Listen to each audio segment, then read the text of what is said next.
Assalamualaikum warahmatullahi wabarakatuh.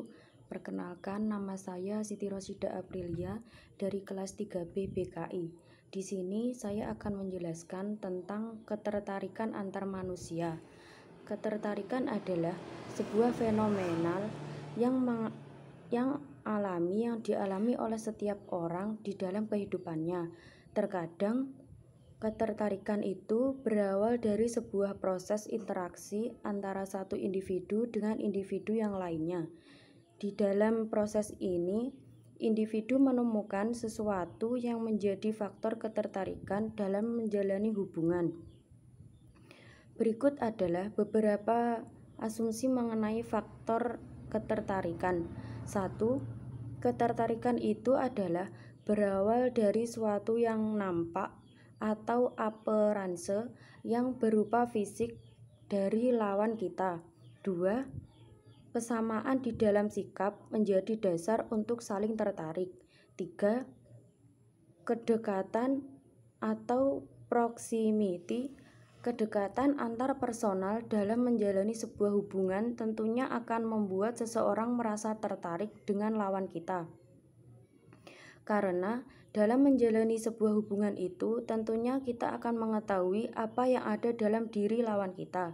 Sesuatu yang ada dalam diri orang lain terkadang membuat kita merasa cocok dengannya, sehingga terjalinlah ketertarikan. 4. Hubungan yang menghasilkan keuntungan bagi kita tentunya akan membuat kita betah berlama-lama menjalani hubungan itu. Tentunya hubungan itu timbul karena ketertarikan kita akan keuntungan yang kita dapatkan dari hubungan itu. Yang kelima yaitu kesamaan dan pelengkap atau kesamaan dan pelengkap adalah sesuatu yang akan menjadi kodrat manusia dalam dunia ini. Manusia akan selalu membutuhkan pelengkap dalam hidupnya, seperti halnya tentang pendamping hidup yang bisa dikatakan sebagai pelengkap dalam hidupnya. Namun, tak terlepas dari itu, faktor persamaan, baik itu agama ataupun tujuan hidup, adalah menjadi dua bagian yang tak terpisahkan dari pelengkap itu sebagai salah satu faktor ketertarikan. Dari uraian di atas dapat kita simpulkan bahwa manusia mengalami rasa ketertarikan terhadap manusia lainnya karena adanya sebuah tujuan atau sebuah usaha manusia untuk memenuhi kebutuhan dalam hidupnya. Teori-teori ketertarikan berbeda dengan pendapat yang terdahulu.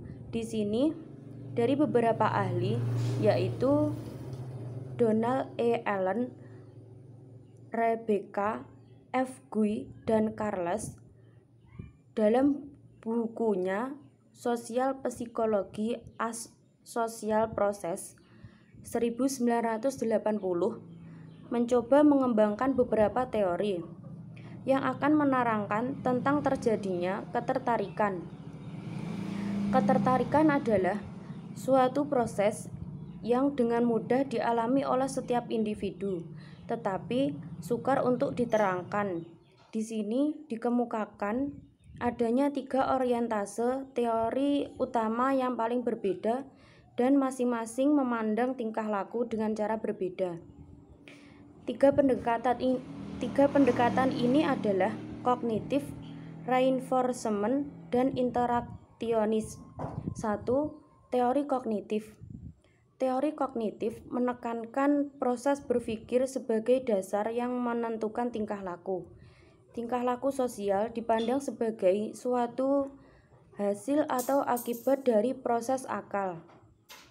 Pendekatan kognitif dikemukakan oleh ahli psikologi sosial yang bernama Theodore Newcomb 1961. Disebutnya sebagai teori balanced, yaitu suatu kecenderungan untuk mengkonsepsi orang lain, dirinya, dan barang-barang lain di sekitarnya dengan cara yang harmonis, balanced, dan simetris. Yang kedua yaitu teori reinforcement atau penguatan.